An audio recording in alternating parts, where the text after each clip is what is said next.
I learned a long time ago that life is about relationships. It's not about how much money you have in the bank. It's not about the nicest car you drive. It's not about the biggest house you live in, the bigger spinners you have, the prettiest girl. It's not about that. It's about your relationship. Because in the end, I grew up in a pretty tough family back east in Brooklyn, New York.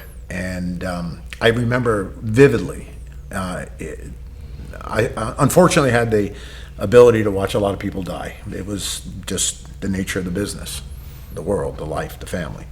And there was two things I always heard. I never heard on it, somebody who was passing, I never heard them say, oh, how much money do we have in that bank account today? It was always, I'm either sorry for anything I've ever done wrong, or I've loved you with all my heart. That taught me at the age of about 15 that life was about relationship. And I got to be honest with you, and I say this to you all the time, I can sit here today and say this because I made more mistakes in my lifetime than people would ever want to be a friend of mine for. But it's owning those mistakes, it's fixing those mistakes, and being better for those mistakes is why I can have the conversations with people that I have. Because they can't sit there and say, well, you don't understand. Let me tell you what I don't understand, okay? Yeah. You talked about prison. So when I got done, and I did, I had a 30-year career at the Department of Corrections. I retired as an associate warden, and I came up through the ranks. So think about it. I'm coming out of the NFL. I'm 6 feet, 295 pounds. I'm the probably biggest thing this side of a barn. I walk into a prison, Folsom State Prison, CMF, Solano, you name it, I've worked it. And all of a sudden, nobody cares that you played in the NFL, And it's about survival. And what I learned on living in the streets of Brooklyn, New York, was you better know. You don't have to play the political game, but you certainly got to be politically aware. And when you're aware and you understand people, you can survive. And you mentioned Swahili. Yeah, I had to learn because I was on a tier, it's called a BGF, which was the Black Guerrilla family. And without getting into all that, at the time when I started in the department, it was they wanted to kill you and you wanted to survive and go home at night. That's just the way it was. It was violent. And the only way I could survive was I had to learn about them. So long story short, there was going to be an assault, and I had learned some Swahili, and I knew what they were getting ready to do. So I had walked up to one of their leaders' house, and I said some words in Swahili, and he looked at me like, oh my God. And the assault never took place. I made the appropriate connections with investigations and all that.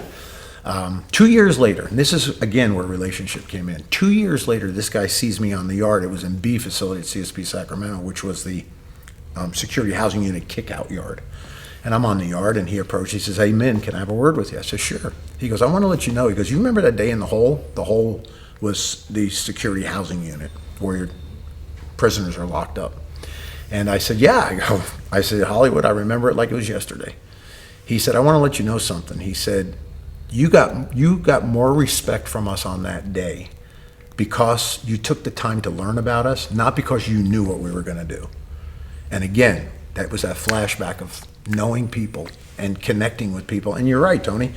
If it takes me 2 hours to learn somebody, to reach them to be who they want to be, fix what they want to fix, I've spent a lifetime on trying to fix mine, and I don't always do it right.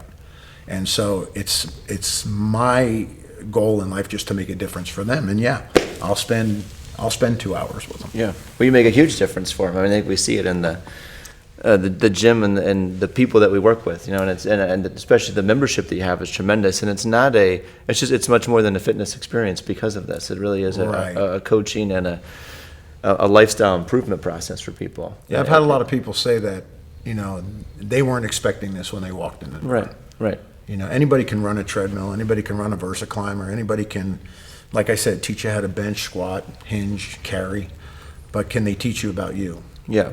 Can they really get you to that level? Yeah. I think with that as a background and people, it's really important to understand this process and how skilled Vince is and experienced and at the forefront caring about his members and his friends and his people, that because he knows that, then he has this unbelievable ability to hold them accountable.